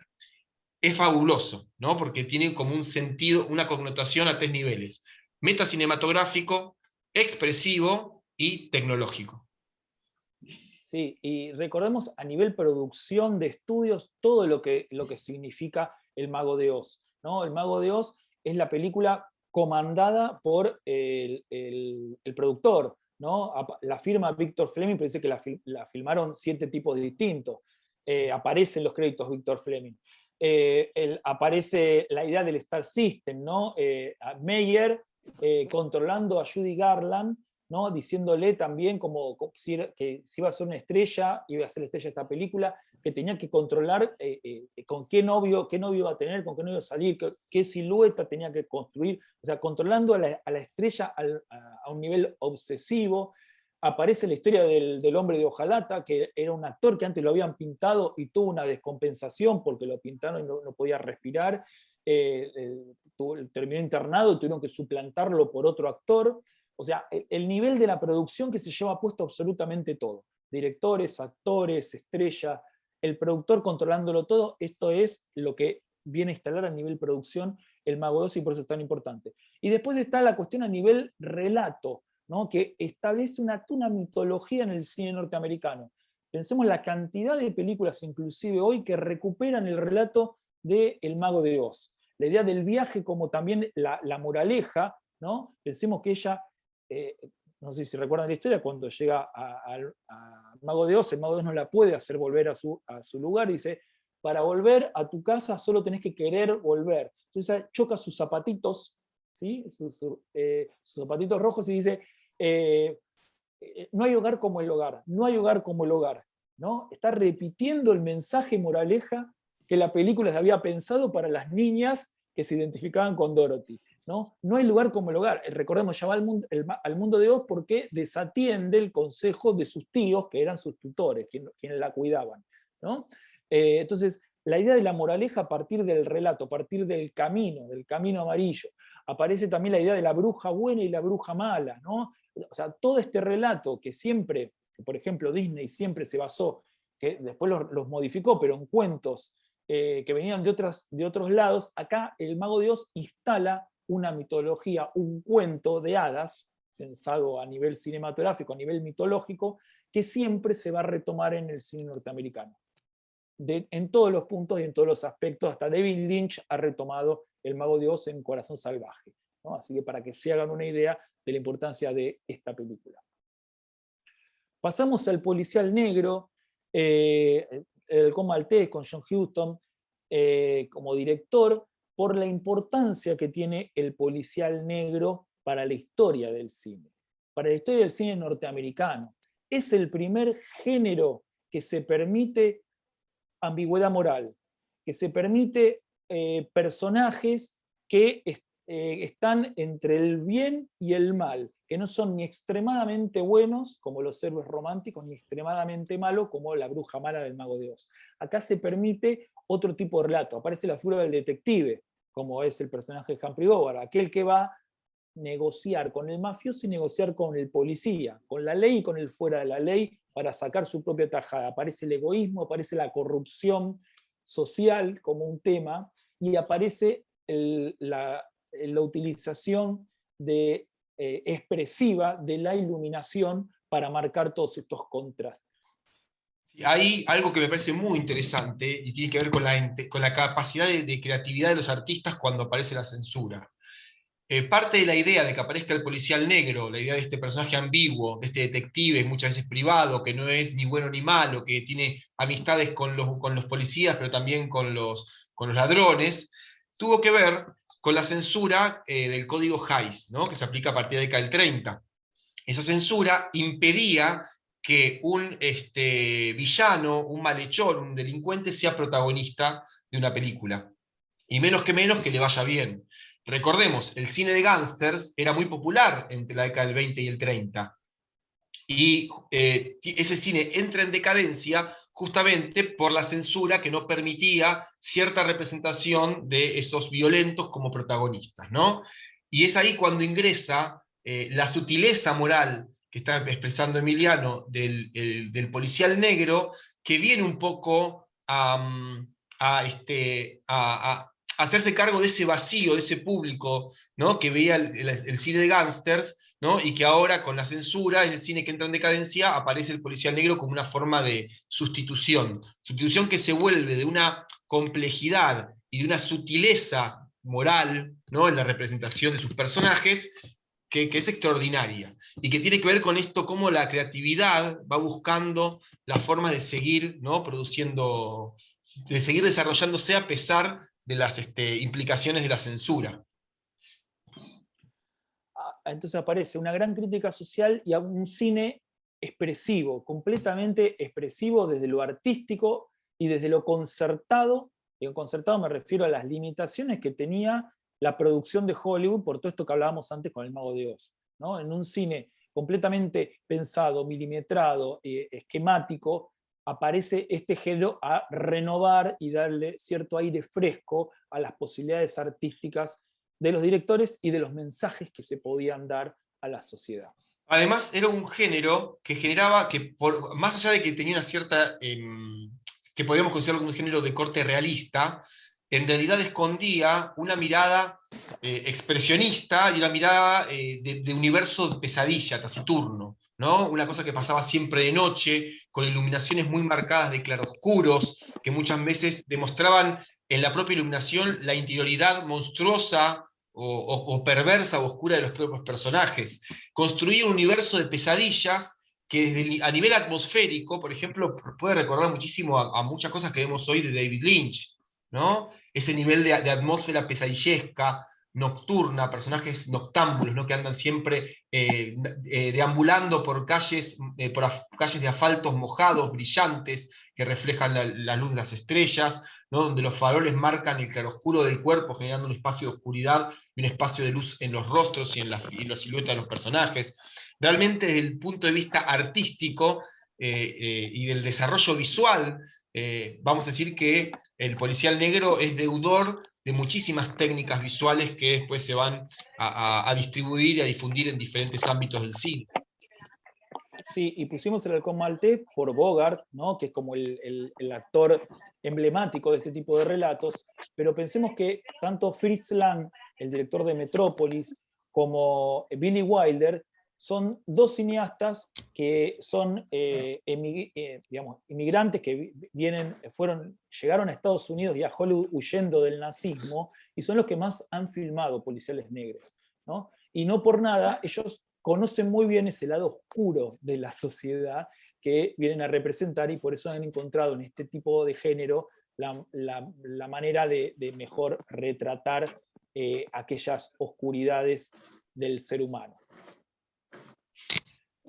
Y si hablamos de todo esto, hablamos del Ciudadano Kane, ¿no? Donde no es exactamente un policial, aparece la cuestión de la investigación, la búsqueda de pistas, etc., pero es sobre todo cine negro. Cuando se dice cine negro es como tomar estos elementos que mencionábamos, tan gratificantes del cine del policial negro, pero llevarlo a la cuestión social, ¿no? Que también está en el policial negro detrás de una trama policíaca, y acá aparece con todas esas características de lo que ideológica y políticamente el Ciudadano Kane estaba representando.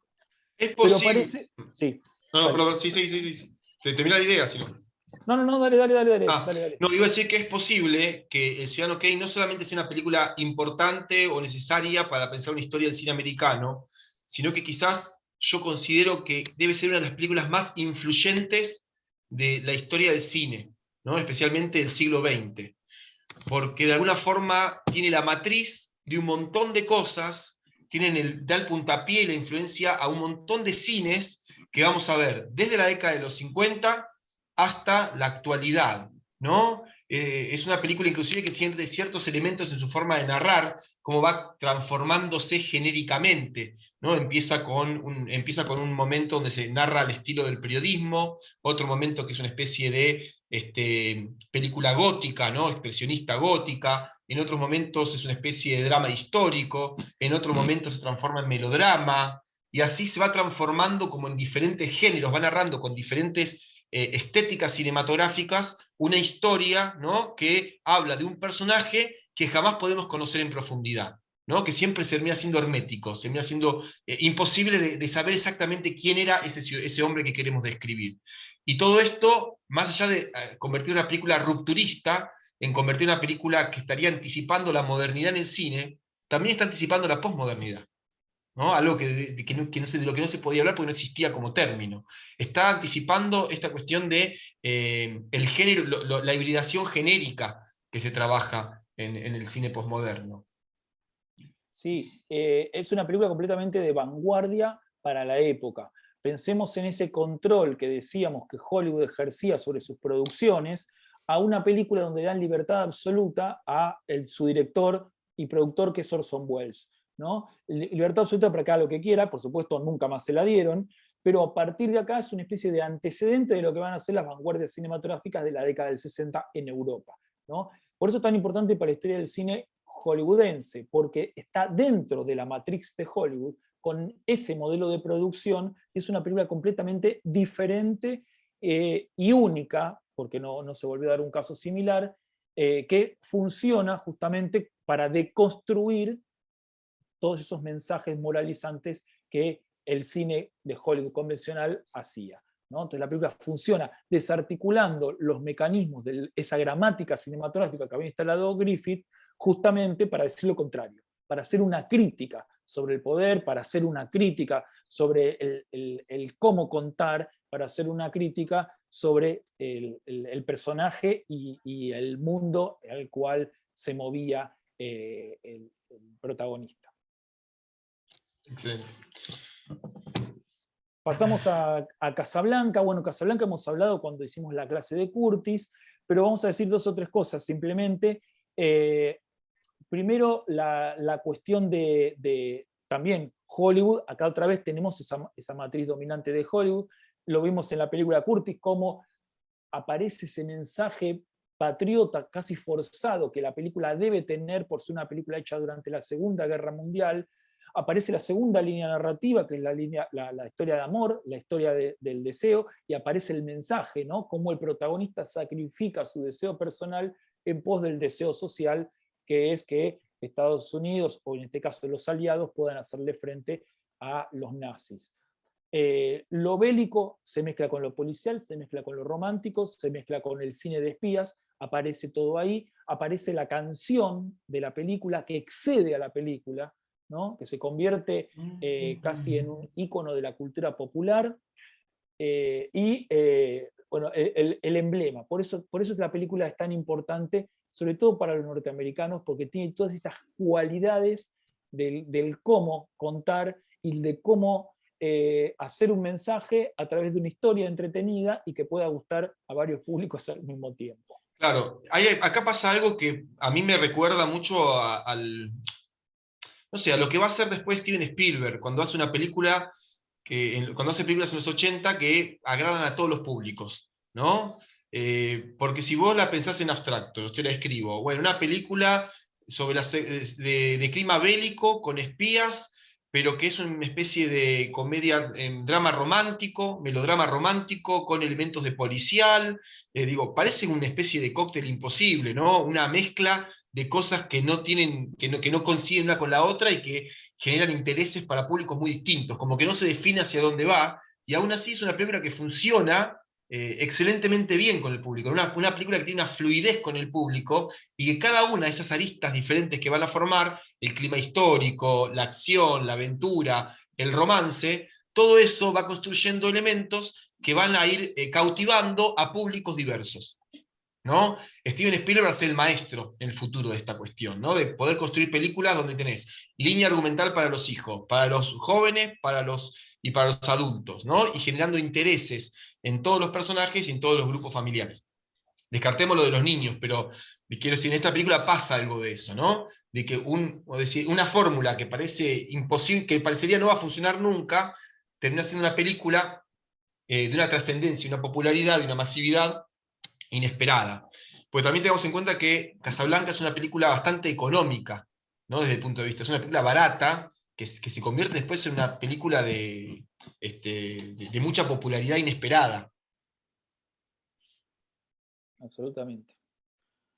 Bueno, Cantando bajo la lluvia, y acá ya vamos cerrando la clase de hoy.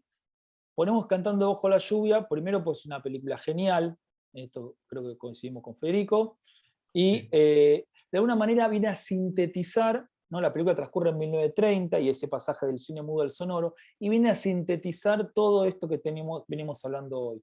El modelo de producción de Hollywood, el tipo de relato netamente narrativo, la cuestión de contar, de cómo contar, ¿no? La película habla del cine, es una de las películas que hablan del cine dentro del cine, ¿no?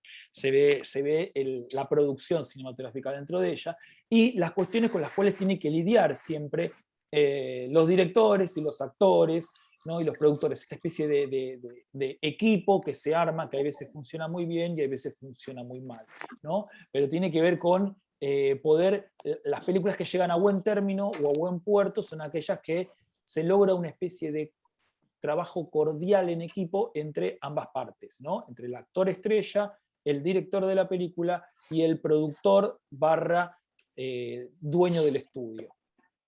Sí, desde ese lugar podríamos decir que este elemento metacinematográfico que comentaba Emiliano de la película, reflexionando sobre el propio cine, teníamos como esta cuestión de que Cantando bajo la lluvia reflexiona y mira hacia atrás la historia del cine americano. Recordemos que empieza narrando los primeros pasos de un actor en el cine mudo, en el Hollywood, ese Hollywood de los pioneros, y va desarrollando toda esta cuestión del cine mudo, el pasaje al sonoro y la explosión del musical como el gran género del cine sonoro. Es decir, es como si la propia industria cinematográfica americana haga un impasse en esta película, año 52, y haga un recorrido de toda su propia historia y reflexione sobre ese proceso histórico y estético, que es el cine americano, ¿no? Entonces, esta película, queremos hacer una película que sintetice este proceso histórico que estuvimos describiendo con Emiliano. Bueno, podemos rever Cantando bajo la lluvia, y desde esta perspectiva, ¿no? Ver toda esta evolución que nosotros contamos desde la teoría, desde la historia, poder verla directamente en una película que lo va a ir narrando de forma muy inteligente, ¿no? Es una película súper inteligente.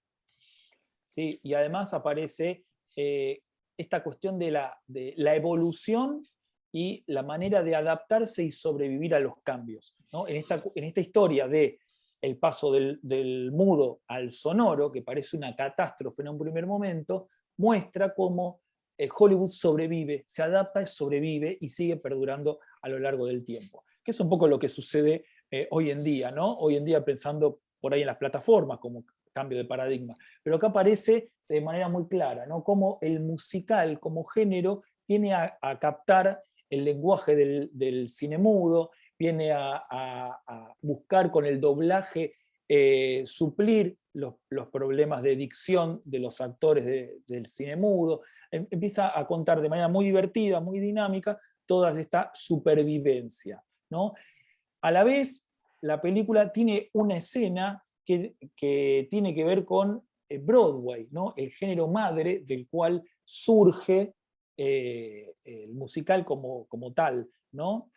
Y la escena esa, que es la representación en la representación, o sea, Cantando bajo la lluvia no le alcanza con hablar del cine dentro del cine, sino que muestra la representación musical teatral al estilo Broadway de manera más estereotipada, de manera del cine mudo también, porque prácticamente no tiene diálogos, te viene a sintetizar en un cuadro de baile todo lo que te contó la misma película hasta el momento, ¿no? Ahí Es también un tenemos poco la historia del musical norteamericano, con el la origen historia del musical en Broadway. la historia del musical norteamericano, y es el momento de la película donde no te está hablando de 1930, sino te está hablando de 1952, que es el momento de producción de la película, el momento moderno de la película, ¿no? Esa historia. Todo fusionado y de una manera que funciona y fluye de una manera espectacular, porque la verdad que la película es muy dinámica, muy entretenida y fácil de ver hoy, no es una película que envejeció con el tiempo.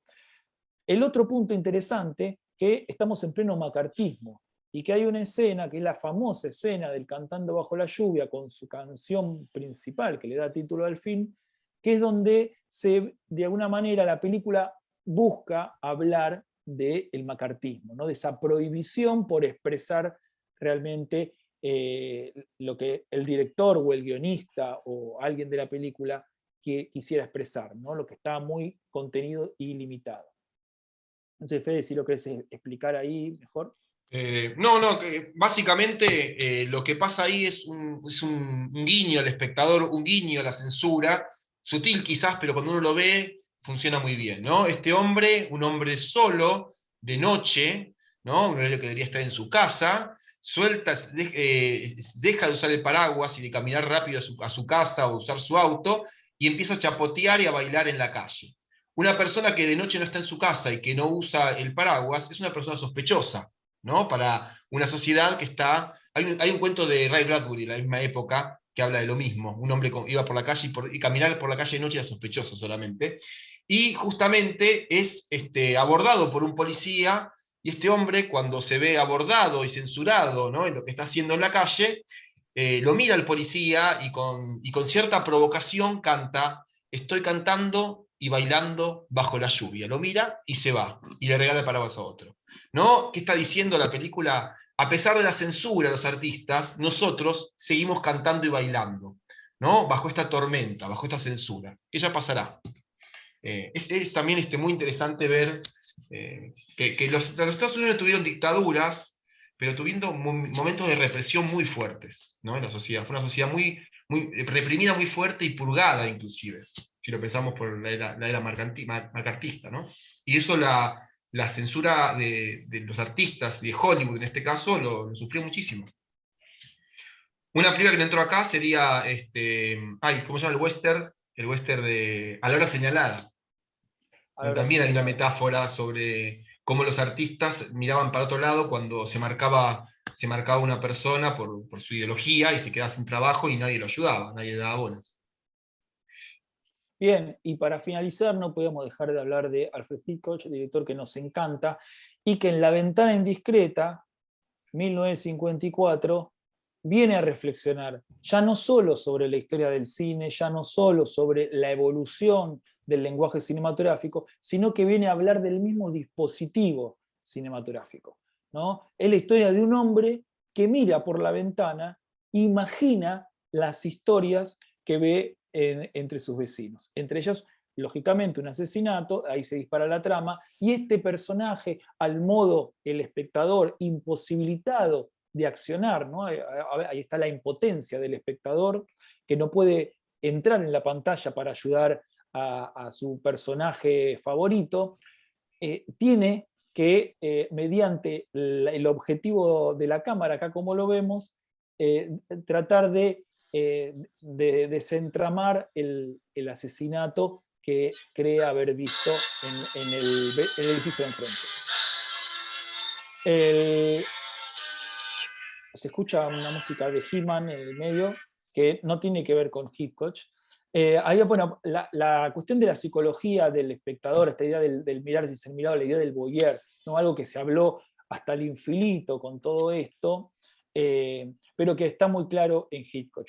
Hitchcock como director tenía en cuenta que había un espectador mirando, ¿no?, detrás de ese cine clásico. El cine clásico tiene la particularidad que parece contarse sin ser mirado. Hitchcock tenía en cuenta que había un espectador detrás y que había que llevarlo y guiarle su mirada, ¿no? Y en esa manipulación de su mirada estaba el atractivo de la película. En esa inteligencia es donde aparece la trama de la película y donde se desarrolla y se pone en evidencia esta idea del dispositivo cinematográfico como tal. La película sería de alguna forma una metáfora de la condición psicológica del espectador de cine, ¿no? Hitchcock aspiraba a que el que está viendo la película inconscientemente se sienta realmente representado, ¿no?, en su propia condición de espectador dentro del argumento, dentro de la historia de la película, ¿no? La forma más directa de empatizar con un personaje, que es igual que él, ¿no? Una persona inmovilizada en su asiento que espía a través de una gran ventana a otros individuos y otras historias que no saben que son vistos. Hasta que llega el momento brutal de la película, cuando el personaje que es visto, que es observado sin saber que es observado, mira hacia la pantalla, rompe la cuarta pared y se sale de la película, ¿no?, para ir a confrontar a los protagonistas. Es extraordinario. Y viene un poco a marcar también el quiebre de lo que va a venir después. El cine que viene después de esta clase, ¿no?, que vendría a posteriori, que sería el cine que rompe el lenguaje cinematográfico establecido por Griffith en 1915, que rompe la cuarta pared, que rompe, ¿no?, el cine de los 60, el cine europeo, la modernidad y vanguardia en términos de o al arte y ensayo, ¿no? Ese otro cine que va a venir luego. Por eso también es una película que podemos decir híbrida, pero está anticipando con toda esta cuestión lo que va a venir después. Sin dejar de ser una película clásica del cine de Hollywood. Hasta aquí llegamos, esta fue la clase de hoy, esperamos que les haya gustado y leemos sus comentarios.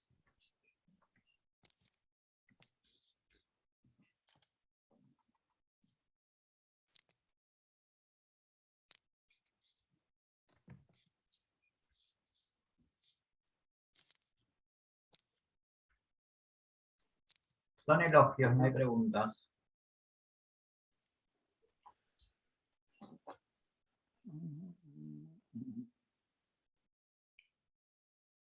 Bueno, qué bueno, qué bueno. Habrá más. Bueno, entonces. genial. Genial. Bueno, igual estamos como pasados de tiempo, así que... Sí. Sí, bueno, fue una clase... no sé, todo el- nos costó todo el- elegir las películas, costó. Empezamos con un número más bajo y empezamos a agregar y bueno. La semana que pasada terminamos antes, hoy terminamos, compensamos y terminamos mucho después. Era muy difícil sintetizar en la clase de hoy. Nos costó mucho seleccionar estas películas y no las 50 más que queríamos poner. Bueno, es Así un que, Juan recorte. Pablo, piensa no que hacer un te recorte. quejes, Juan Pablo, podría haber sido peor. ¿Eh?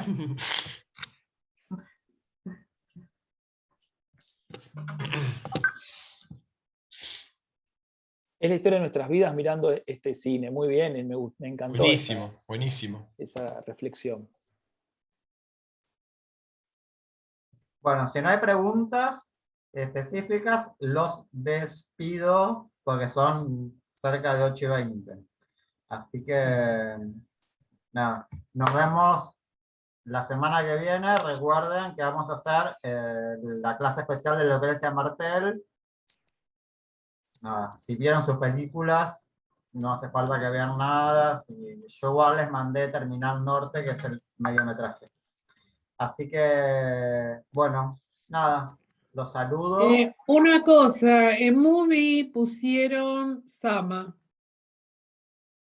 ¿Está Sama en Movie? No sabía. Sabía que estaba en Ayer. Cinear, no que estaba en Movie. La pusieron ayer. Bueno, Pusieron ayer. acá tenemos Por una eso. primicia entonces. Bueno, para los que no Está Sama en Movie. Y en Cinear Play Y también. en Cinear Play también, sí. Así que, no sabía. bueno. Hasta la próxima. Semana. Nos vemos. Hasta la próxima. Éxito a Gracias. todos. Chao, chao. Chau, chau.